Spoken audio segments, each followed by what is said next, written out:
لله نحمده ونستعينه ونستغفره ونؤمن به ونتوكل عليه ونعوذ بالله من شرور أنفسنا ومن سيئات أعمالنا من يهده الله فلا مضل له ومن يضلله فلا هادي له ونشهد أن لا إله إلا الله وحده لا شريك له ونشهد أن سيدنا ونبينا ومولانا محمدا عبده ورسوله أما بعد فإن أصدق الحديث كتاب الله وخير الهدي هدي محمد صلى الله عليه وسلم وشر الأمور محدثاتها وكل محدثة بدعة وكل بدعة ضلالة وكل ضلالة في النار. قال الله تبارك وتعالى في القرآن المجيد والفرقان الحميد حميم والكتاب المبين إنا أنزلناه في ليلة مباركة إنا كنا منزلين فيها يفرق كل أمر حكيم أمرا من عندنا. وقال صلى الله عليه وسلم إذا كان ليلة النصف من شعبان فينزل الله تبارك وتعالى إلى السماء الدنيا إلى آخر الحديث أو كما قال صلى الله عليه وسلم.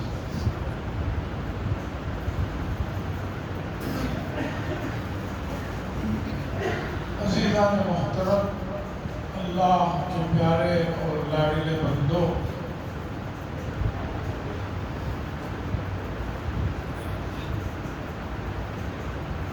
اس میں کوئی شک نہیں ہے کہ اللہ تبارک و تعالیٰ کا گھر سب سے زیادہ سکون کی جگہ والا ہے، اس لیے کہ اللہ تبارک و تعالیٰ کو اللہ کے جو گھر ہیں مساجد روئے زمین پر وہ سب سے زیادہ پسندیدہ ہے. اور جو مشہور حدیث ہے جس میں رسول اللہ صلی اللہ علیہ وسلم نے فرمایا کہ قیامت کے دن جب پوری کائنات خاص طور پر تمام انسانوں اور جنات کو اللہ تبارک و تعالیٰ ایک جگہ پر جمع فرما دیں گے اور سورج بہت زیادہ قریب ہو جائے گا، ہر آدمی اپنے برے اعمال کی نحوست سے کوئی گھٹنوں تک، کوئی کندھے تک، کوئی اس سے نیچے پیٹ تک پسینے میں ڈوبا ہوا ہوگا. پورے روئے زمین میں کہیں سائے کی جگہ نہیں. اس موقع پر اللہ تبارک و تعالی اپنے عرش کے سائے کے نیچے کچھ افراد ہیں جن کو سائے میں جگہ دے. ذرا سوچئے، ابھی گرمی کی شروعات ہے اور ہمارے بنگلور شہر کی گرمی اور سردی یہ نہ ہونے کے درجے کی چیز ہے. گرمی کیا ہوتی ہے دلی والوں سے پوچھئے، راجستھان والوں سے پوچھئے، اور جو علاقے خط استوا کے نیچے ہیں یعنی بالکل درمیانی حصے میں ہیں دنیا کے، خاص طور پر افریقہ کے علاقے، ان سے پوچھئے کہ گرمی کیا چیز ہوتی ہے. جب اس معمولی سی گرمی میں ہم بغیر سائے کے، بغیر پنکھے کے، بغیر اے سی کے نہیں رہ سکتے، تو میدان محشر میں سورج جب اتنے قریب ہو جائے گا وہاں پر کوئی عمارت باقی نہیں رہ جائے گی دنیا میں، سب ختم ہو جائے گا۔ اللہ فرماتے ہیں، حضور صلی اللہ علیہ وسلم نے فرمایا، حدیث قدسی ہے کہ اللہ فرماتے ہیں کہ میں 7 قسم کے لوگوں کو اپنے عرش کے سائے کے نیچے جگہ دوں گا۔ یعنی مطلب یہ ہے کہ وہ لوگ اس دن کی ہولناکیوں سے، گرمی سے، پریشانیوں سے وہ نجات پا لیں گے، اس لیے کہ اللہ کے عرش کے سائے میں جگہ مل رہی ہے۔ یہ کوئی معمولی اعزاز، معمولی ان کے لیے سہولت نہیں ہے، اتنی بڑی ان کے لیے سہولت اور انعام ہے کہ اس کا ہم تصور نہیں کر سکتے۔ ان 7 کیٹیگری کے لوگوں میں سے رسول اللہ صلی اللہ علیہ وسلم نے فرمایا، ان میں سے ایک کیٹیگری ان لوگوں کی ہے کہ وہ قلبہ معلق فی المساجد، کہ جن کا دل ہمیشہ مسجد میں اٹکا رہتا ہے۔ مسجد سے نکلتے ہیں تو پھر فکر ہوتی ہے کہ کب ہمیں مسجد میں آنا ہے، اور مسجد میں آتے ہیں تو ان کا دل مسجد سے نکلنے کے لیے تیار نہیں رہتا ہے۔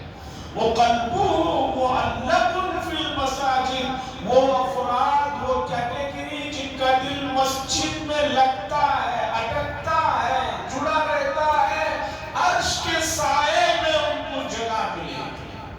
اب ہمیں عرش کے سائے میں جگہ چاہیے تو ہم اپنے دل کو مسجد میں لگانے کا عادی بنا لیں، اور جن لوگوں کا دل مسجد میں لگتا نہیں ہے، انہیں بے چینی رہتی ہے کہ کب مسجد سے نکلوں، کب بھاگوں، کب جاؤں، یہ اچھی صفت نہیں ہے۔ یہ کوئی بہت جو ہے ایسی بات نہیں ہے کہ اس پر وہ خوش ہوں، نہیں، یہ بہت زیادہ جو ہے غور و خوض کی بات ہے۔ تو عزیزان محترم، مسجد میں دل لگائیے، مسجد میں دل کو رکھیے، اور جو چیزیں آپ مسجد سے باہر لے جانے والی ہیں ان چیزوں کو مہربانی سے مسجد کے باہر چھوڑ کر آئیے۔ اور اگر غلطی سے لے کر آ گئے، جیسے کہ موبائل فون ہے اس زمانے میں، مہربانی سے اسے مکمل بند کر دیجئے۔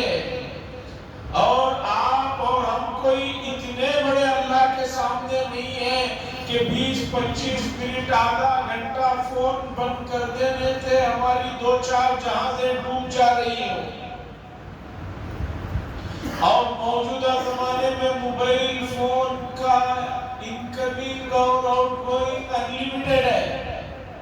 وہ پہلے ہوتا تھا کہ انکمنگ کو بھی پیسے ہیں، آؤٹ گوئنگ کو اس سے زیادہ پیسے ہیں۔ اب انکمنگ بھی فری ہے اور آؤٹ گوئنگ بھی ہر جو ہے نیٹ ورک میں انلیمیٹڈ ہے۔ آپ بات کریں نہ کریں، ہر مہینہ اتنے پیسے آپ کو ریچارج کریں۔ میں بعض آدمیوں کو دیکھتا ہوں، نماز میں فون آ جاتا ہے، سلام پھیرتے ہی فوراً فون آن کر کے وہی بات کرنا شروع کر دیں۔ ارے بھائی 2 سیکنڈ، 15 سیکنڈ، آدھے منٹ، 2 منٹ کے بعد آپ جا کر بات کر لیں گے، کیا قیامت آ جائے؟ اس کا مطلب یہ ہے کہ مسجد کا احترام نہیں ہے۔ اس لیے مہربانی فرمائے، جو حضرات جب بھی مسجدوں کو آئے پوری طرح مسجد میں آئے، مکمل طریقے پر آئے۔ ایسا نہیں ہے کہ آپ کا جسم تو یہاں ہے، آپ کی روح، آپ کے خیالات، آپ کا جو ہے سب کچھ باہر ہے۔ یہ آنا نہیں آنا برابر ہے۔ اللہ بڑے غیور ہیں، اس کے دربار میں ہم کوئی ایسا کام کرے اس سے مخفی و پوشیدہ نہیں ہے۔ صرف آج کی رات کی بات نہیں کر رہا ہوں، ہمیشہ جب بھی مسجد کا ہے تو یہ جگہ بڑی محترم ہے، معزز ہے، نماز بڑا فریضہ ہے۔ اس کے بعد اس کی باتیں سننے کے لیے ہم یہاں پر بیٹھے ہوئے ہیں۔ چلیے دعا کرتے ہیں کہ اللہ تبارک و تعالیٰ اس کی باتوں کو سننے کی اور سمجھنے کی اور اس کی مرضی والے اعمال کرنے کی سعادت ہم سب کو محض اپنے فضل و کرم سے رسول اللہ صلی اللہ علیہ وسلم کے امتی ہونے کی نسبت سے عطا فرمائے، آمین۔ عزیزان محترم، اسلام ایک کامل اور مکمل مذہب ہے۔ کسی بھی چیز میں اسے دوسروں کی طرف دیکھنے کی ضرورت نہیں پڑی۔ کسی بھی مسئلے میں آپ اٹھائیے، آپ کو ایسا نہیں ہوگا کہ بھی یہاں کوئی اس کا جواب نہیں ہے، چلو دوسروں سے پوچھ لیں۔ نہیں، اسلام میں سب کچھ جو ہے اللہ نے کامل و مکمل طریقے پر انسانیت کی فلاح و بہبودی کے لیے جو کچھ چیزیں ہو سکتی ہیں یا آگے پیش آ سکتی ہیں، ان سب کو جو ہے جمع کر کے رسول اللہ صلی اللہ علیہ وسلم کے ذریعے سے ہمارے سامنے دی۔ میں پہلے بھی یہ بات بتا چکا ہوں، حضرت آدم علیہ السلام بھی اسلام پر تھے، باقی انبیاء بھی اسلام پر تھے، ہم بھی اسلام پر ہیں۔ اسلام کا تعلق صرف رسول اللہ صلی اللہ علیہ وسلم کی ذات 1500 سال پہلے سے نہیں ہے۔ اسلام اول انسان حضرت آدم علیہ السلام سے چلا آ رہا ہے۔ تو پھر رسول اللہ صلی اللہ علیہ وسلم کی شریعت کیا ہے؟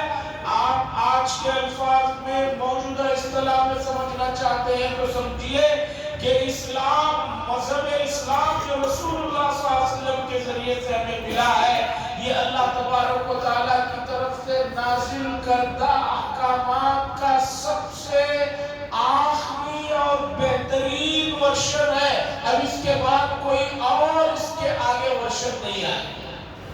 جیسے موبائل فون ہوتا ہے، ہر 6 مہینے کے بعد ان کا نیا ورشن آتا ہے کہ بھئی اسے اپلوڈ کرو، اسے اپلوڈ کرو، اس میں یہ کمی تھی، اب یہ اپلوڈ کرو۔ اسلام سب سے آخری اور لاش ورژن ہے، اس کے بعد اور کوئی نہ شریعت آئے گی نہ اور کوئی مسئلہ آئے گا کہ جس میں جو اس کے اندر نہ بیان کیا ہے۔ اسلام نے سب سے زیادہ اللہ کو جاننے کی اور اللہ کی مرضی کو معلوم کرنے کے سلسلے میں احکام تھا۔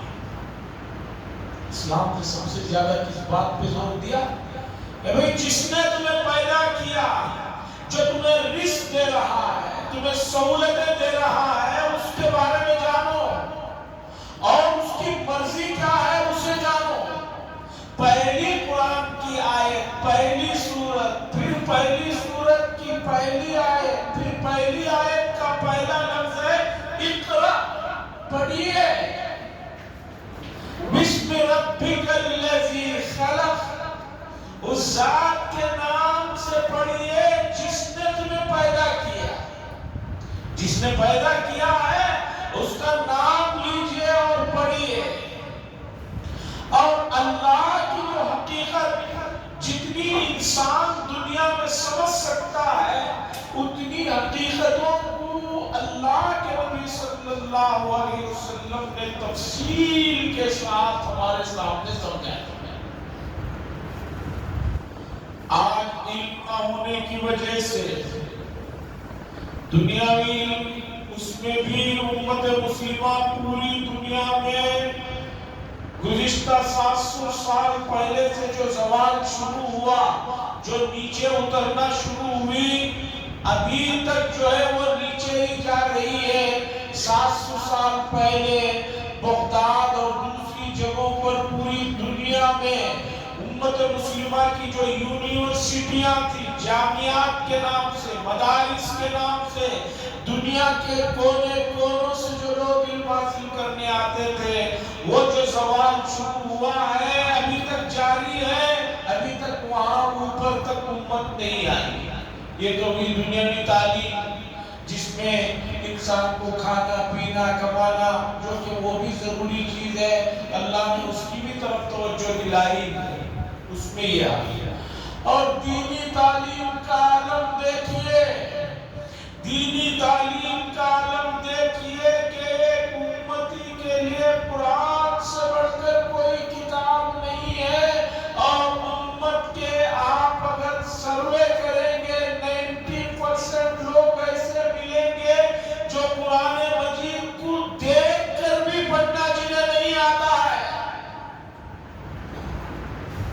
معاف کرنا 90% کہہ رہا ہوں، آپ اور آگے بڑھا لیجیے تب بھی مجھے کوئی جو ہے میں اسے ثابت کر کے رہوں گا۔ قرآن دیکھ کر پڑھنے والوں کا یہ عالم ہے۔ تو امت قرآن جیسی عظیم بیسک کتاب سے کتنی دور ہے آپ اندازہ لگائیں۔ اللہ نے اس دنیا کو اسباب کے ساتھ پیدا کیا ہے۔ اسباب کو اختیار کرو گے تو جو ہے آپ کامیاب ہو۔ اللہ ہی نے اسباب بنائے، اللہ ہی نے سورج اور چاند بنایا، اور اللہ ہی نے یہ بنایا کہ بھی آدمی اٹھے جائے، کھیتی کرنا ہے تو کھیتی کو ہل جوتے، وہاں بیج بوئے، تب جا کر پودا آئے گا، تب جا کر بڑا ہوگا، پھر پھل ملے گا، پھر اس کے فائدے ہوں گے۔ کسی آدمی کو کام کرنا ہے تو اللہ نے اسباب پیدا کیے کہ اس آدمی کو شادی ہونا ہوگا، شادی کے بعد پھر اللہ اسے اولاد کی دولت عطا کرنا ہے۔ ایک آدمی شادی نہیں ہوتا اور چاہتا ہے کہ میں باپ بن جاؤں، تو شریعت کہتی ہے کہ یہ خام خیال ہے۔ ہاں، یورپ میں بہت سے بیہودہ طریقے ایسے بھی بنا دیے ہیں کہ لوگ کہہ رہے ہیں کہ بھی اولاد ہونے کے لیے شادی کی بھی ضرورت ہے۔ یہ اور انسانیت کی پستی کا عالم تھا۔ خیر، دینی تعلیم کی طرف شریعت نے توجہ دلائی، کیوں؟ اس لیے کہ اس میں آپ کو اللہ کا مقام، اس کی حیثیت، اس کی معرفت کو بتایا ہے۔ قرآن نے کہا وَمَا قَدَرُ اللَّهَ حَقَّ قَدْرِ، اللہ کا جو مقام ہے، اس کی جو قدر و قیمت ہے، لوگوں نے جانا ہی نہیں۔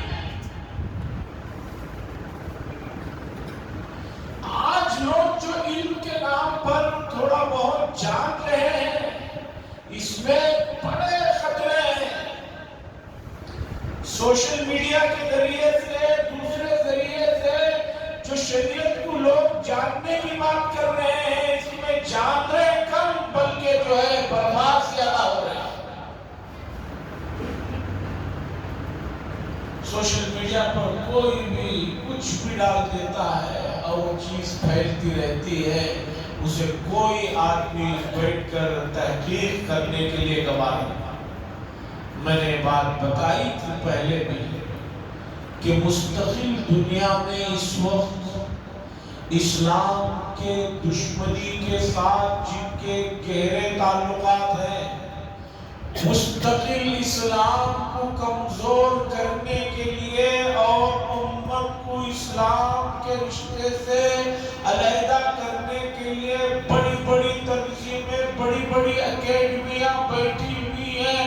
ان کا کام ہی یہ ہے کہ رسول اللہ صلی اللہ علیہ وسلم کے احادیث میں چھیڑ چھاڑ کرے اور امت کو جو ہے بھٹکا کر چھوڑ دے۔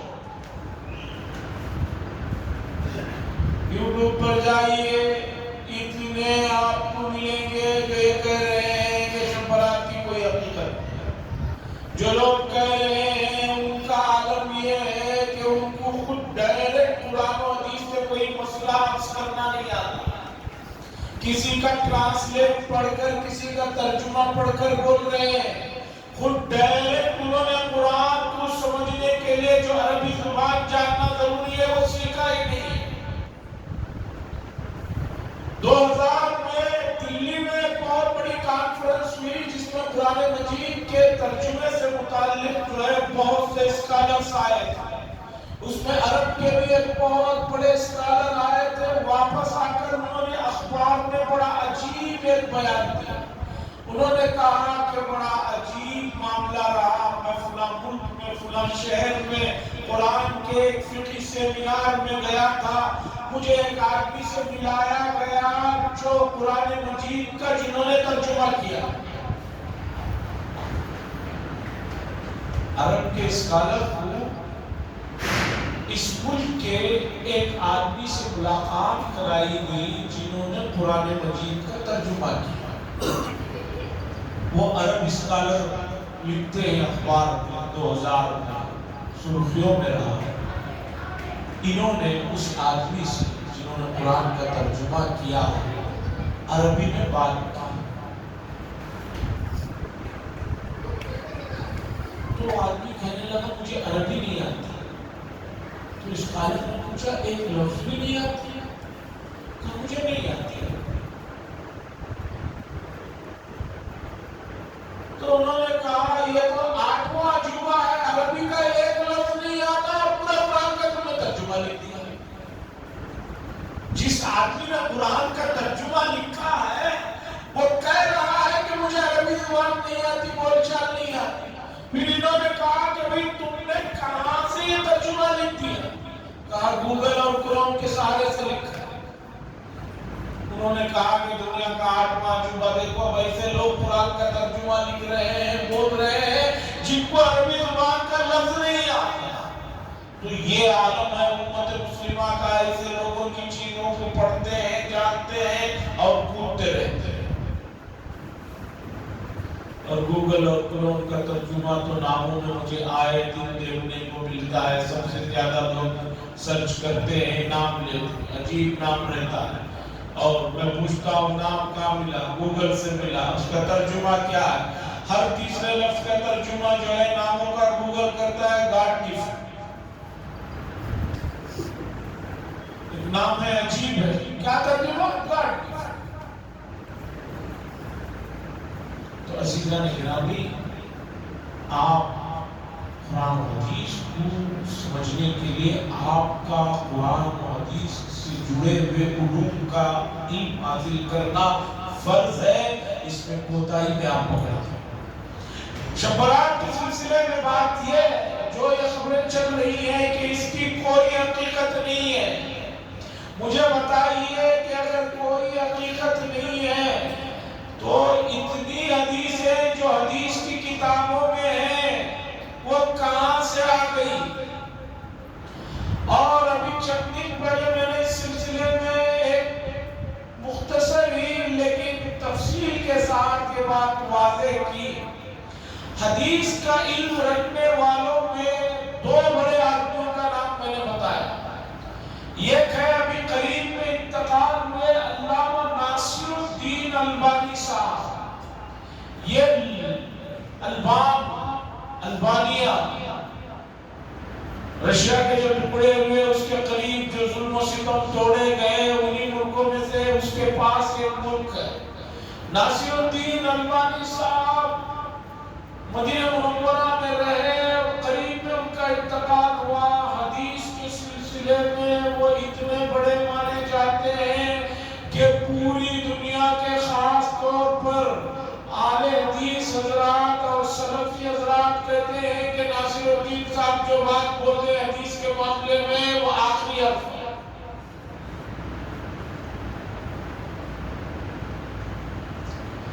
علامہ ناصر الدین البانی صاحب کہہ رہے ہیں کہ شعبان کے سلسلے میں اتنی روایتیں آئی ہیں کہ یہ کہنا کہ اس رات کی کوئی حقیقت نہیں ہے یہ بالکل جو ہے سمجھ میں نہیں آنے والی بات ہے. اس لیے کہ اتنی حدیثوں کا انکار نہیں کیا جا سکتا.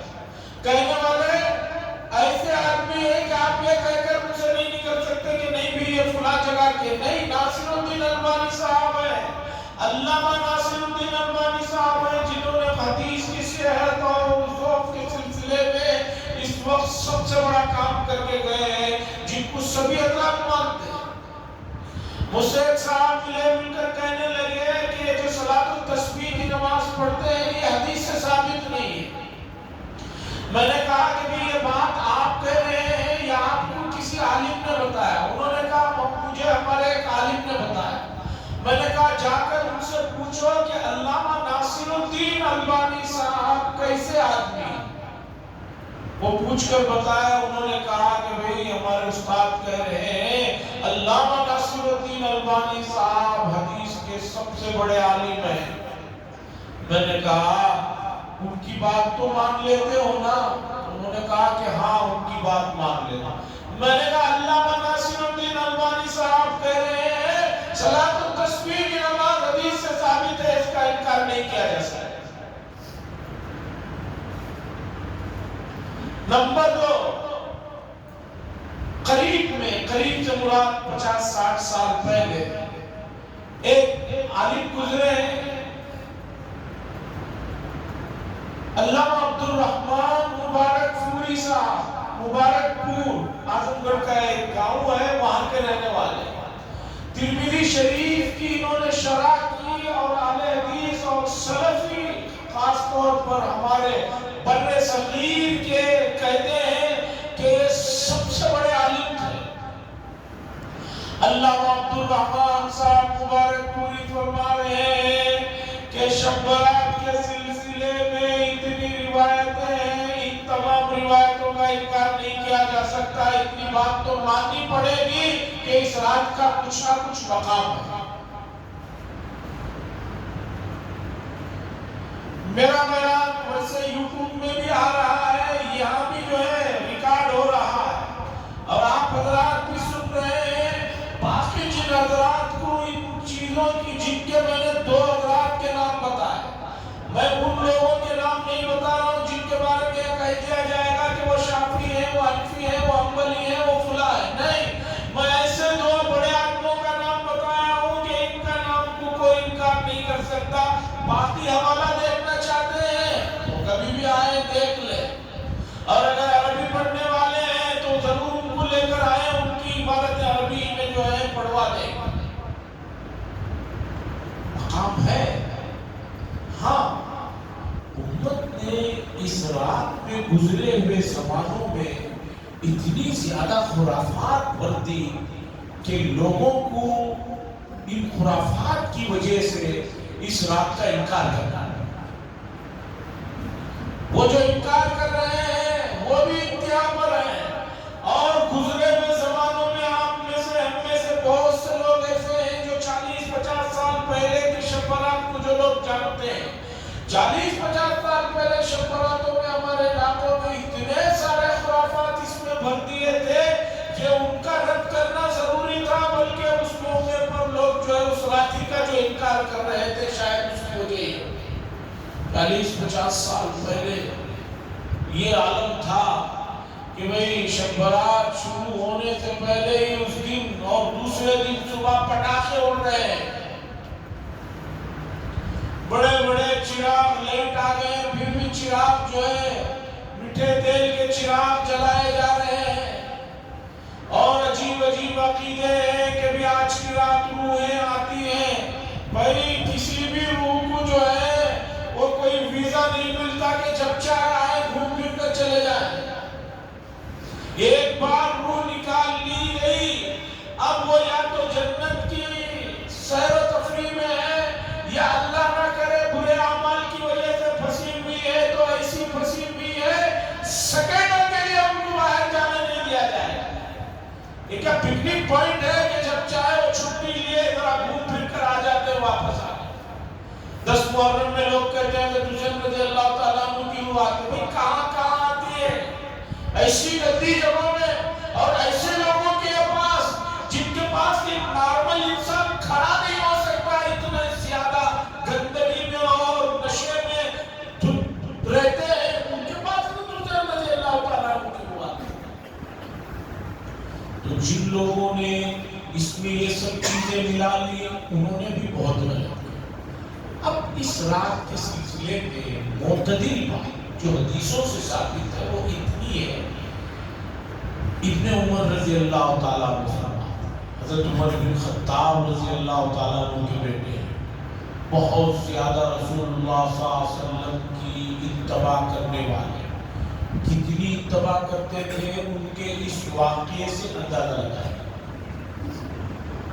مدینے سے مکے آتے ہوئے ایک مرتبہ راستے میں حضرت عبداللہ ابن عمر رضی اللہ تعالیٰ عنہ ایک جگہ اپنے اونٹ سے نیچے اترتے ہیں، اور تھوڑی دور جا کر ایسے بیٹھتے ہیں جیسے کوئی آدمی اپنی ضرورت استنجا کے لیے بیٹھتا ہے، اس طرح بیٹھتے ہیں، پھر واپس آ کر اونٹ پر سوار ہوتے ہیں، آگے چلتے رہتے ہیں۔ پھر نماز کا وقت ہوتا ہے تو اونٹ پر سے اترتے ہیں اور فوراً نماز کے لیے کھڑ جاتے ہیں۔ نماز کے بعد شاگرد نے پوچھا، حضرت آپ شاید بھول گئے راستے میں آپ ایک جگہ جو ہے اترے تھے، سواری روکے تھے اور استنجے کی ہیئت میں بیٹھے تھے، اور اس کے بعد آپ نے وضو نہیں کیا اور نہ تیمم کیا، بغیر وضو کی نماز پڑھ لیا، شاید آپ بھول گئے۔ عبداللہ بن عمر رضی اللہ تعالیٰ عنہ نے فرمایا نہیں، میں نہیں بھولا، میرا وضو ہو۔ شاگرد نے کہا کیسے ہے؟ جب وہاں بیٹھے آئے کیسے وضو؟ ایک لطیفہ سنیے، بات سمجھ میں آئے۔ کسی مسجد میں کسی مولانا نے بتایا کہ بغیر وضو کی نماز نہیں ہوتی۔ ایک آدمی اٹھ کر بولا کیوں نہیں ہوتی؟ میں تو 25 سال سے پڑھ رہا ہوں۔ اب آج کل لوگ یہی کہہ رہے ہیں ہم تو اتنے سال سے یہ کر رہے ہیں۔ بھئی آپ اتنے سال سے کر رہے ہیں، کتنے سال سے کر رہے ہیں، ہمیں نہیں معلوم۔ تو عبداللہ بن عمر رضی اللہ تعالیٰ عنہ نے کہا کہ بھئی میرا وضو ہے اور میں جو جا کر وہاں پر بیٹھا استنجا نہیں کیا۔ تو شاگرد نے پوچھا جب استنجا نہیں کرنا تھا تو سواری کو روک کر اتنی دور جا کر بیٹھ کر آنے کا کیا مسئلہ ہے؟ حضرت عبداللہ بن عمر رضی اللہ تعالیٰ عنہ نے فرمایا رسول اللہ صلی اللہ علیہ وسلم کے ساتھ جب ہم حج کے لیے آئے تھے تو اسی راستے سے آئے تھے، تو اس جگہ رسول اللہ صلی اللہ علیہ وسلم نے اپنی سواری کو روکا تھا اور جا کر ضرورت سے فارغ ہو کر آئے تھے۔ اب میں جب آ رہا تھا تو میں ٹھیک اسی جگہ سواری کو روکا اور گیا، تقاضا نہیں تھا تو میں استنجا وغیرہ نہیں کیا، لیکن رسول اللہ صلی اللہ علیہ وسلم جس طرح بیٹھے تھے جس جگہ پر وہاں بیٹھ کر واپس آیا ہوں، اس لیے میرا وضو ہے۔ دیکھیے کتنے زیادہ سنت کے پابند تھے رسول اللہ صلی اللہ علیہ وسلم کو فالو کرنے والے تھے۔ وہ حضرت عبداللہ بن عمر رضی اللہ تعالیٰ عنہ کہتے ہیں کہ رسول اللہ صلی اللہ علیہ وسلم سے ہمیں بات ملی ہے کہ 5 راتیں بڑی بابرکت ہے، اس میں لیلۃ النصف من شعبان، شعبان کی یہ 15ویں تاریخ بہت بابرکت رات ہے، اس میں جو ہے اللہ تبارک و تعالیٰ عام دنوں کے مقابلے میں زیادہ بندوں کے قریب ہوتے ہیں، آسمان دنیا پر آتے ہیں اور بہت زیادہ متوجہ ہوتے ہیں اور اعلان کرواتے ہیں کہ کوئی ہے جو مغفرت طلب کرے، کوئی ہے جو رزق تلاش کرتا ہو، کوئی ہے جس کا کوئی مسئلہ ہو، ہم اس کا مسئلہ حل کرنا چاہتے ہیں۔ یہ بات بتانے والے 100 سال 200 سال پہلے کے کوئی عالم مفتی نہیں ہے، عبداللہ بن عمر رضی اللہ تعالیٰ، حضرت معاذ بن جبل رضی اللہ تعالیٰ عنہ کی بھی یہی روایت ہے، اور امام شافعی رحمۃ اللہ علیہ فرماتے ہیں 5 راتوں کے سلسلے میں ہم تک یہ بات پہنچی ہے کہ یہ راتیں بہت بابرکت راتیں ہیں۔ جمعہ کی رات، جمعرات کا دن مغرب ختم ہوا جو رات آتی ہے midnight، جمعرات کی جو رات ہے وہ رات، رجب کی پہلی رات، اور اسی طریقے پر شعبان کی یہ رات، اور 2 عیدوں کی راتیں، عید الفطر اور عید الاضحیٰ کی راتیں، یہ راتیں بہت بابرکت ہیں، اس میں بہت زیادہ جو ہے بندوں کو اللہ کی طرف متوجہ ہونے کی ضرورت ہے۔ یہ بات ہمیں قرآن اور ہمارے پاس جو ہے اوپر سے احادیث سے اور صحابہ اور تابعین سے چلی آئی ہے۔ امام شافعی رحمۃ اللہ علیہ معمولی درجے کے آدمی نہیں ہیں۔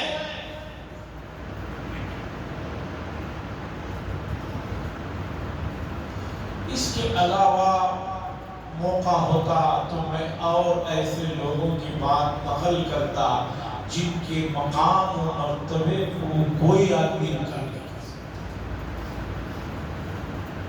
حاضرین کرام، ایک آدمی انڈیا جیسے ملک میں سب کے لیے بنا ہوا قانون ایک، لیکن ان قوانین کو ہر آدمی نہیں سمجھ سکتا، لائے بھی ان پوائنٹوں کو سمجھ سکتا۔ انسانوں کے بنائے ہوئے قوانین اس کا 4-5 سال کا کورس نہ کرنے والا آدمی نہیں سمجھ سکتا، اور قرآن و حدیث کی ہر بات میں ہر آدمی جو ہے بات کر رہا ہے۔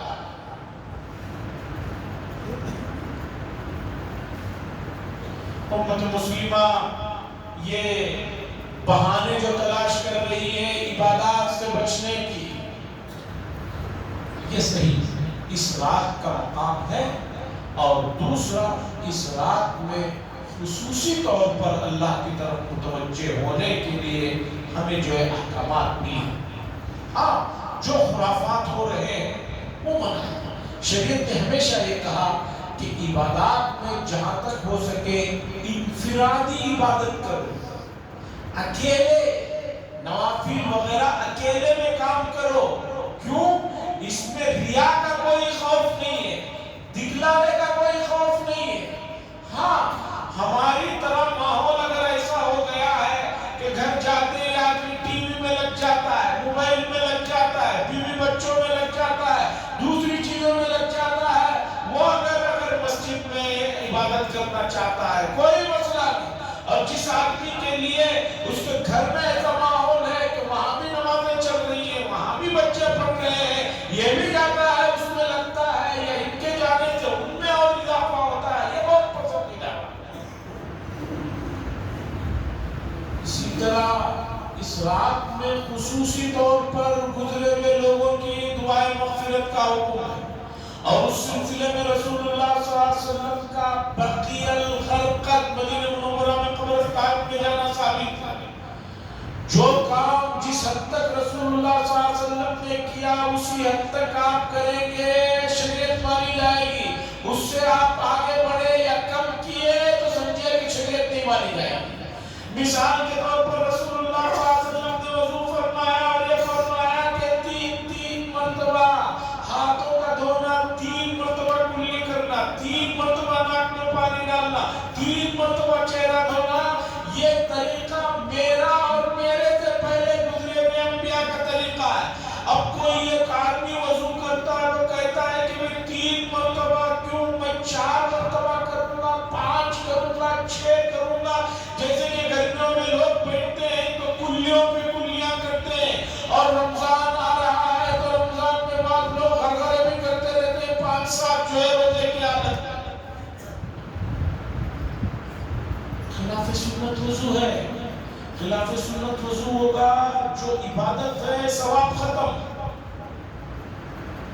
اور کوئی کہے سردیوں کے دنوں میں بھی میں 3 مرتبہ نہیں، میں تو 1 ہی مرتبہ کروں گا، سنت کے خلاف ہے، ثواب۔ تو بقیع الخلقت میں رسول اللہ صلی اللہ علیہ وسلم کا لیلۃ النصف من شعبان میں 1 مرتبہ جانا ثابت ہے۔ اس کے علاوہ دن میں رسول اللہ صلی اللہ علیہ وسلم ایک دن، کبھی دوسرے دن، کبھی تیسرے دن جاتے تھے۔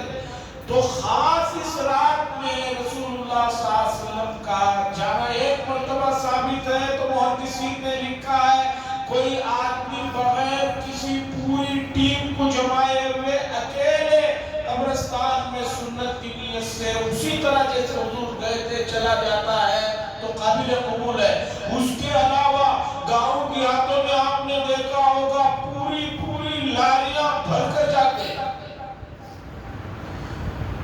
قبرستانوں میں، وہ آج لیٹیں جلتے رہتے ہیں، وہ پھول، وہ خدا جانے وہ سب ہوتا ہے، آدمی عشاء نہیں پڑتا لیکن وہ لاری میں قبرستان ضرور جاتا ہے۔ اور بعض گاؤں دیہاتوں میں حضرات اکیلے نہیں جاتے، وہ کہتے ہیں ساتھ میں خواتین کو بھی لے جاتے ہیں، اس لیے کہ وہ ہمارے جو ارواح ہیں، ہمارے جو گزرے ہوئے لوگ ہیں، وہ ان کو دیکھنا چاہتے ہیں۔ جس چیز کو جس سے ذرا بھی آگے پیچھے آپ نے کیا سنت سے تو چیز ختم۔ تو جن لوگوں نے انکار کیا وہ بھی صحیح تھی، اور جن لوگوں نے ان چیزوں کو اعتدال سے آگے بڑھا دیا وہ بھی صحیح۔ رہی بات دوسرے دن روزہ رکھنے کی، حدیث میں ہے کہ بھی رات میں جاگو صبح روزہ، ایک حدیث ایک ہی کافی ہے، اور اس میں حکم رسول اللہ صلی اللہ علیہ وسلم نے سختی والا نہیں دیا کہ بھی رکھنا ہی ہوگا، کہا رکھنا چاہو تو رکھ لو، تو اگر کسی کا من کرے رکھ لے، نہیں رکھنا چاہتا ہے کوئی بات نہیں۔ اب جو لوگ رکھ رہے ہیں وہ ان پر نکیر نہ کریں، اور جنہوں نے رکھا ہے وہ جو نہیں رکھے ہیں ان پر نکیر نہ کریں۔ مجھے بتائیے کہ آپ رات میں اگر تہجد پڑھتے ہیں اور تہجد پڑھنے والا جو تہجد نہیں پڑھ رہے ان کے ساتھ لڑائی کر سکتا ہے کہ تم کیوں نہیں پڑھتے تہجد؟ ترغیب دے سکتے ہیں، کہہ سکتے ہیں کہ تہجد کی نماز بہت ہے، اشراق کی نماز بڑے ثواب کی چیز ہے، اوابین کی نماز بڑے ثواب کی چیز ہے۔ یہ کیسے؟ یہ نہیں کہ آپ نے روزہ رکھا دوسرے دن ہنگامہ کر رہے ہیں کہ تم نے کیوں نہیں رکھا، تم نے نہیں رکھا تو غلط کیا۔ یہ سختی استحباب کی چیزوں کی شریعت میں معتبر نہیں ہے۔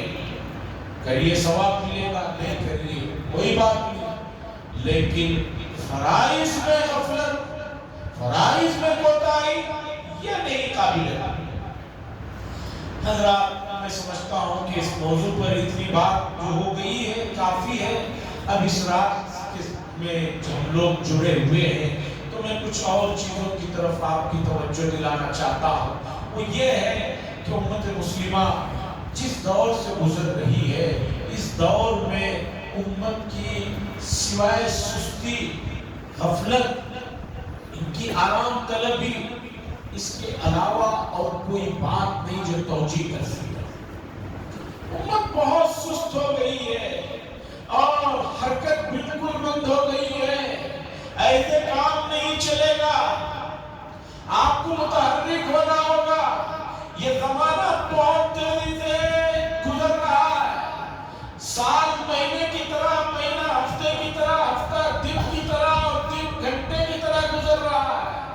اگر آپ نہیں جو ہے تیز ہوں گے تو باقی پیچھے کے لوگ آپ کو بالکل جو ہے آپ کے کندھوں پر پیر رکھتے ہوئے آگے چلے جائیں گے، اور یہی ہو رہا ہے امت کے ساتھ۔ امت سو رہی ہے، امت جو ہے جاگ نہیں رہی ہے، ایکٹو نہیں ہے، فعال نہیں ہے، تو وہ قومیں جو سو رہی تھی وہ ان کے کندھوں پر قدم رکھتے ہوئے ان کو جو ہے رگڑتے ہوئے آگے چلے جا رہی ہے، اور اس میں ان کا کوئی قصور نہیں ہے۔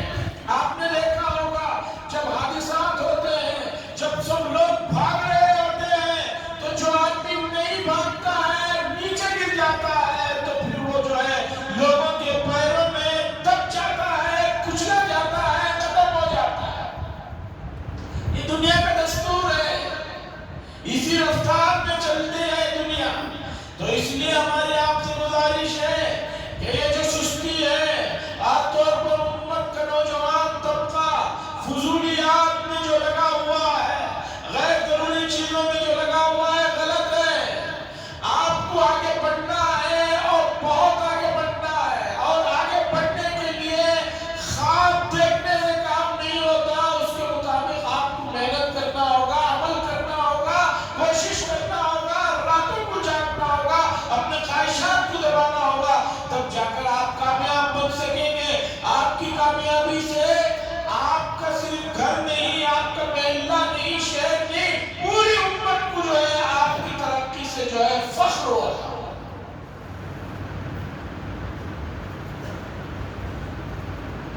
راتوں میں صرف بیٹھ کر سوچنے سے کافی ہے۔ جو لوگ بڑے مقامات تک پہنچے ہیں ان کو پوچھئے کہ کتنی راتوں میں انہوں نے تکیے کو دیکھا تک نہیں۔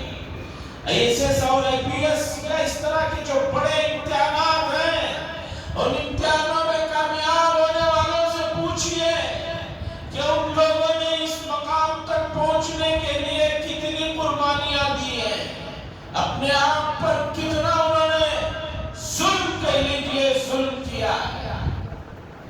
اور آپ چاہتے ہیں سوتے ہوئے، کھاتے ہوئے، کبھی تھک گئے تو تھوڑا پڑھ لیں گے، کبھی تھک گئے تو تھوڑا کام کے لیے چلے جائیں گے، نہیں ہوگا۔ یہ دنیا صرف اسے جانتی ہے جس کے اندر کوئی ہنر ہے، جس کے اندر کوئی قابلیت ہے، جس کے اندر صلاحیت ہے، جس کے اندر کچھ کرنے کا جو ہے دمخم ہے۔ ایسے لوگوں کو دنیا جانی جاتی ہے، ایسے لوگوں کو، ایسے سستوں کو، یا ایسے لوگوں کو جو اپنے آبائی وراثت پر جو ہے ناز و نخرے کر رہے ہوں، ایسے لوگوں کو دنیا نہیں جاتی۔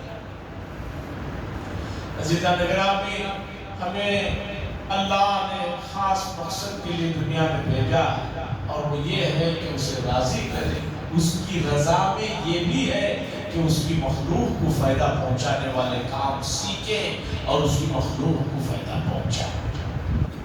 اسی کی مرضی اس میں ہے کہ اس کی مخلوق کو فائدہ پہنچانے والا علم حاصل کرے، اسے لوگوں تک پہنچائے اور خود بھی آگے بڑھے اور دوسروں کو بھی جو ہے آگے لے جانے کی کوشش کرے۔ اور دوسرا، امت مسلمہ کو بیدار ہونے کی ضرورت ہے۔ سوشل میڈیا کا استعمال کم سے کم کریں، اس لیے کہ اس میں سوائے وقت برباد ہونے کے اور کچھ نہیں۔ اور سوشل میڈیا ایک ایسا مکڑی کا جال ہے کہ اس سے آدمی نکلتا ہی نہیں، اور ایک ایسی آفت ہے کہ آپ کی کوئی حرکت کسی سے مخفی اور پوشیدہ جو آپ رکھنا چاہتے ہیں اس میں کامیاب نہیں ہوتی۔ آپ کی ہر چیز جو ہے کسی کے پاس محفوظ ہے، گروی ہے، جب چاہے وہ آپ کو استعمال کر سکتا ہے۔ اس لیے اس کے استعمال میں ضرورت کے علاوہ اس میں نہ پڑے، اور ضرورت یہ ہے کہ اس کے بغیر آپ مر جائیں، اسے ضرورت کرتی ہے۔ ضرورت یہ ہے کہ ایک آدمی کو اگر 3 دن تک کھانا نہ ملے تب بھی وہ زندہ رہ سکتا ہے، 2 دن تک پانی نہ ملے تب بھی وہ زندہ رہ سکتا ہے، ہاں 10-15 منٹ ہوا نہ ملے تب مر جاتا ہے۔ اب آپ سوچ لیجیے کہ اس کے جس چیز کو آپ ضرورت کہہ رہے ہیں، کیا اس کے بغیر آپ مر جائیں گے؟ اگر نہیں مر رہے ہیں تو اس کا مطلب ہے کہ وہ ضرورت میں نہیں داخل ہے، یا اس کے بغیر آپ کا کروڑوں کا نقصان ہو جا رہا ہے۔ وہ ضرورت ہے۔ آج برائیوں کو اچھے لباس میں، اچھے انداز میں جو برائیاں گناہ اور بڑا گناہ سمجھا جاتا تھا، آج سوشل میڈیا نے ان برائیوں کو بہت اچھی شکل میں پیش کر دیا ہے۔ جوا کھیلنے کے لیے لوگ چھپ چھپا کر کہیں جاتے تھے، کہیں چھپ چھپا کر جوا کھیلتے تھے۔ اب ہر آدمی جو ہے گھر بیٹھے جو ہے موبائل کے ذریعے سے جوا کھیل سکتا ہے۔ برائیاں اس درجے عام کر دی گئی ہیں، اب شیطان کو اپنی ٹیم کو لے کر محنت کرنے کی ضرورت نہیں ہے، بلکہ جو ہے انسانی جنات بنے ہوئے ہیں، شیاطین بنے ہوئے ہیں۔